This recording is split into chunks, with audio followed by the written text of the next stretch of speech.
everybody. Tim Bratz here with the Legacy Wealth Show. This is the initial launch episode of the Legacy Wealth Show. Super pumped to be here with you guys.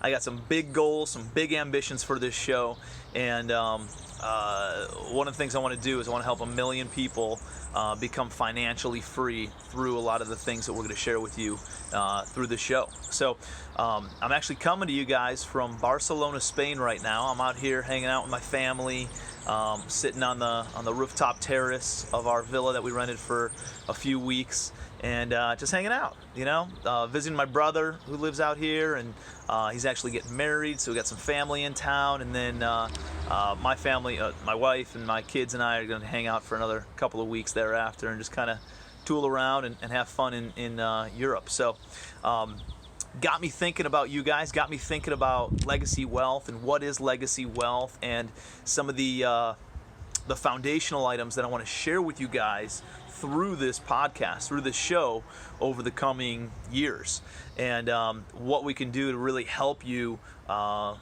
reach that next level and become financially free, and a lot of the strategies and stuff that we're going to share with you guys. So I thought, where do we start with this whole thing? And I was thinking, well, let's define what legacy wealth is. And so I looked up legacy, and I defined that, and I looked up wealth, and I defined that. And legacy is an amount. I'm reading my notes right now. Legacy is an amount of money or property left to someone in a will. Okay, so it's treasure that's passed down to heirs. Wealth is an abundance of valuable possessions or money. So if you put those two things together, it's passing down money, property, possessions to your heirs, and not only a little bit of it, but an abundance of it. And legacy wealth, a lot of people talk about legacy wealth. I think it means a lot of different things to different people. And to me, it's not about the possessions necessarily. It's not about the money. It's not about the property. A lot of you guys know me as a real estate investor and an entrepreneur. I own a bunch of apartment buildings, commercial real estate property, and have built that legacy wealth for my family. We have a portfolio, a little over $200 million as of the date that I'm recording this. And my kids, they're going to get a sizable amount of property and a sizable amount of wealth when I pass away, right? The thing though is it's not that important to me to pass along things to my children. It's more important to me to pass along the knowledge. I think true legacy, true wealth is gained in giving the knowledge on how to build wealth, on how to build treasure, on how to build property and possessions. And if you teach somebody how to fish, they can go fish, feed them for a lifetime, right? Rather than give them a fish, feed them for a day. So my intent with the Legacy Wealth Show is to educate and empower people on how to go out and build legacy wealth on their own. And so for me, I just want to go over a couple things. This is going to be a pretty brief episode, but I want to hit on just a couple of items that I was jotting down that I think are really important to understand the framework and where I'm coming from with how I've built my wealth. And one is the first and most important thing is the 3 steps to building wealth.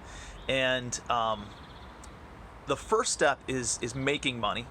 The second step is keeping money. And the third step is then investing money, getting your money to make more money, right? And so when I talk about making money, that's only a third of the equation. And usually that's everything that people focus on, right? That's the number one thing that they pay attention to. And it's just, how do I go and make more money? If I can make more money, I'd be further ahead. The issue with that is that I know doctors, I know white collar professionals, I know people, entrepreneurs who make high 6 figures, $700,000, $800,000, $900,000 a year, $1.1 million, $1.5 million a year, and they live pretty much paycheck to paycheck. They couldn't write you a check for probably 50 grand. Isn't that crazy? Because they're only paying attention to a third of the equation. If you go into math class and you only get a 33% on your test, are you passing or you're failing? You're failing. You're failing miserably. So you can't just focus on making money. Now we're going to talk about making money here. We're going to talk about how to increase your income, how to boost your resources, how to create multiple streams of income, and achieve higher value for yourself, so that way the market then responds with a higher value in what they're willing to pay for you, your thoughts, your efforts, your activities. So number one is making money. Number two is keeping money. Once you make money, that's great, but again, these other doctors, white-collar professionals, entrepreneurs that I know, they're not very good at keeping their money. As soon as the money comes in, the money usually goes out. And it's very, very difficult to build wealth that way. So I'm not saying to have live below your means. You can have a pretty nice life. You're making $900,000 a year and still stash away quite a bit of cash on your own. And even if you're not good, you need to be good at keeping money. So we're going to talk about ways on how to keep money. We're going to talk about, I plan on bringing on CPAs, tax strategists, financial advisors, and all sorts of different people to help educate us on how to keep money as well as make more money, which I'll get into in a second here. But they'll be able to help us create a budget. A couple things that I've done to help create a budget and realize I'm spending frivolously on stupid stuff that I don't need to be spending on. And I've gone through all three of these steps personally. So I was making some money, ended up joining the private clubs, and there's definitely purpose for some of that stuff if it can create a yield and some sort of return on your time, return on your investment. But I was spending money on stupid things that I shouldn't have been spending money on. Instead of stockpiling my cash, I was super broke, ended up paying for gas with the coins in the cup holder of my car in 2012. Ended up having to borrow money in order to make the minimum payment on my credit card because I only had $76 in my bank account.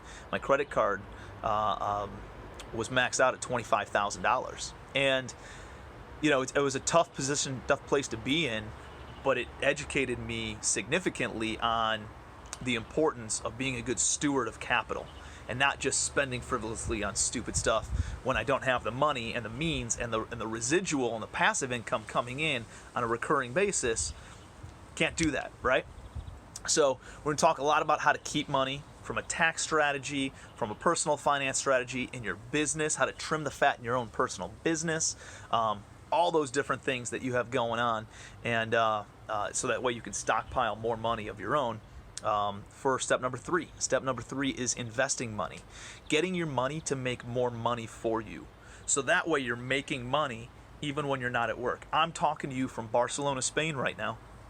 And today is, it's the beginning of May. Today's actually the 1st of May. I think this episode will come out in the next couple days here. I have revenue coming in from my business today with me not even being there because I've created a source of business and I've invested my money into things that make more money for me and into businesses that work whether I'm there or not. So we'll be talking a lot about how to invest your money. Well, we'll be talking a lot about real estate because that's what I'm very, very familiar with and what I'm very confident with. I've looked at a lot of different asset classes and things. I like real estate. It works well for me. That doesn't mean it's going to work for everybody.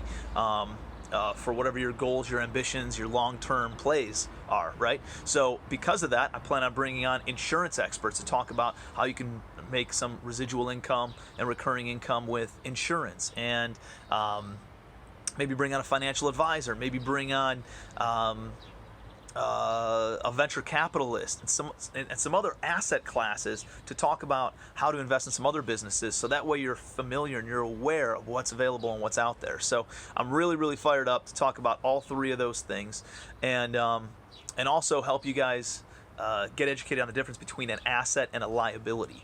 So assets are things that put money in your pocket, right? I understand that an accountant might take a look at a car or your own primary residence and say that's an asset. On the books, on the accounting books, that is an asset. Problem is, you're taking money out of your pocket to pay for that every single month. So in my mind, that's a liability.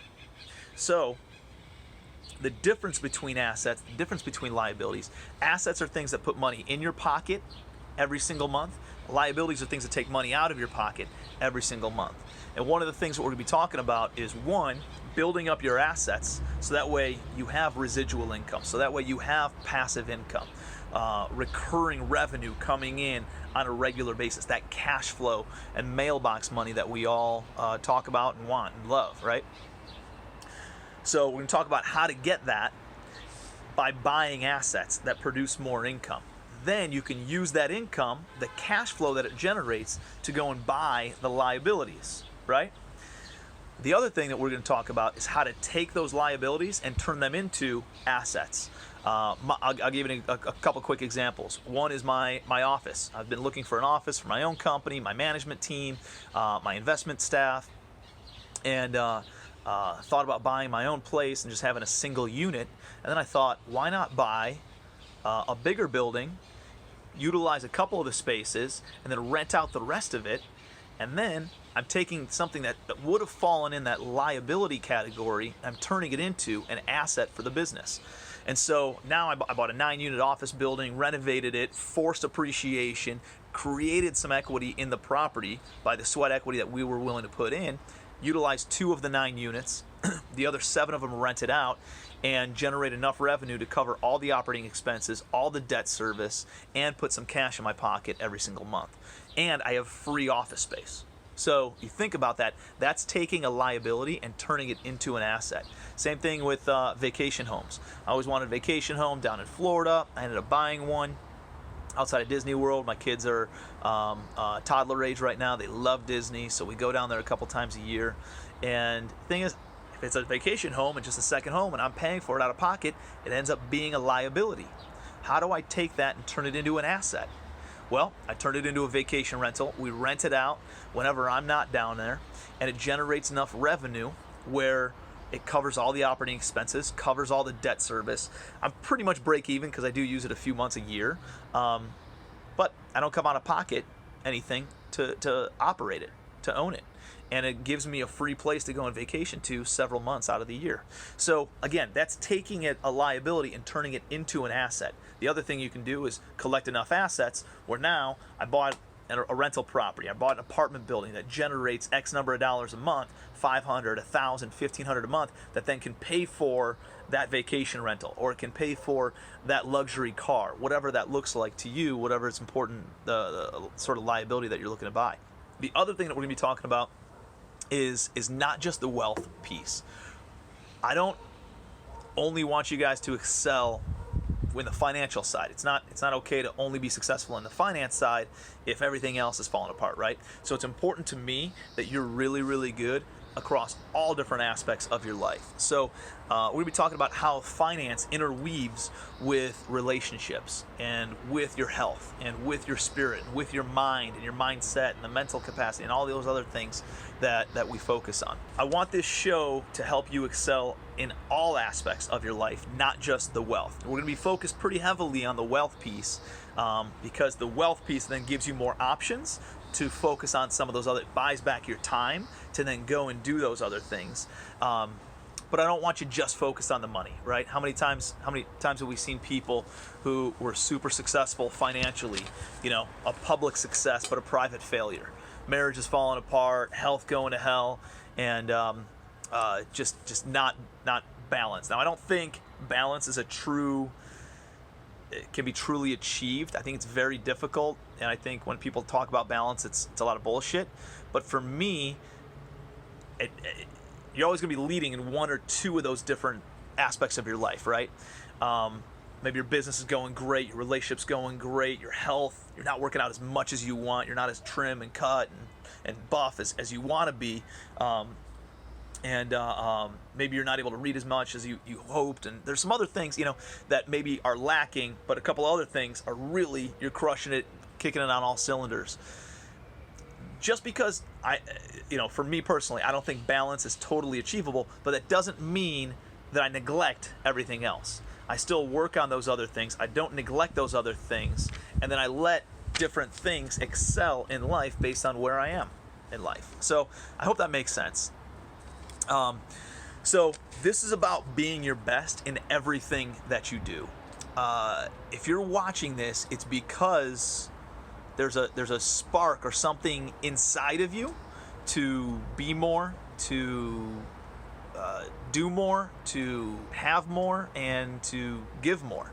And I firmly believe that you're watching this for a reason, one, and two, you already have that spark inside you to be great, and I think when you have the ability to be great, you have the responsibility to be great to society, to your community, to your family, and to yourself. And so, my goal is to help you be the greatest that you possibly can be. My goal is to help you be the best version of you that you can possibly be. And I know that the Legacy Wealth Show is going to help you do it. So I'm excited to have you guys here. Welcome to the Legacy Wealth Show.